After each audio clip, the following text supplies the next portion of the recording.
Gold में आई गिरावट के बाद भी ये 1,25,000 से लेकर 1,30,000 रुपए प्रति 10 ग्राम के आसपास ट्रेड कर रहा है। लेकिन अब बैंक ऑफ अमेरिका का एक फोरकास्ट सामने आया है, जिसके अनुसार साल 2026 तक गोल्ड का एवरेज प्राइस $4,538 प्रति आउंस रहने का एस्टिमेट लगाया है। लेकिन मैक्रो फेवरेबल कंडीशंस के चलते ये प्राइस $5,000 प्रति आउंस तक जा सकता है। इंडियन रुपी में ये अमाउंट 1,57,000 रुपए प्रति 10 ग्राम हो सकती है। फिलहाल ग्लोबल स्पॉट प्राइसेस अप्रॉक्स $4,175 प्रति आउंस है और Indian Boolean and jewellers association के डेटा के हिसाब से 24 कैरेट गोल्ड की 10 ग्राम प्राइस 1,25,342 रुपए है। बैंक ऑफ अमेरिका का कहना है कि गोल्ड की ओवरबॉट और अंडर इन्वेस्टेड दोनों सिचुएशंस में अभी भी अपसाइड की पूरी पॉसिबिलिटी है, मतलब गोल्ड में रैली की स्पेस बाकी है। अब सवाल ये है कि गोल्ड $5,000 तक क्यों पहुंच सकता है।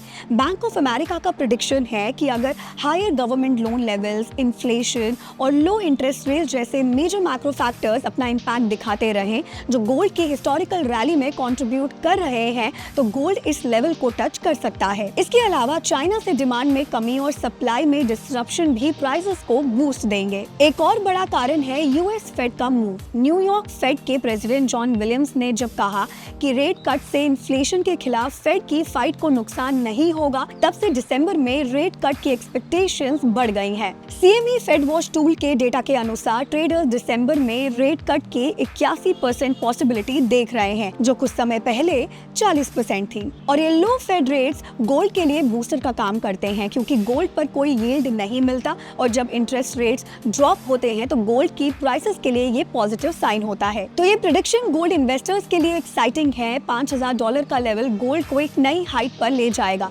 बैंक ऑफ अमेरिका के इस फोरकास्ट पर आपका क्या ओपिनियन है, कमेंट करके हमें जरूर बताएं और ऐसे ही अपडेट्स के लिए जुड़े रहें जी बिजनेस के साथ।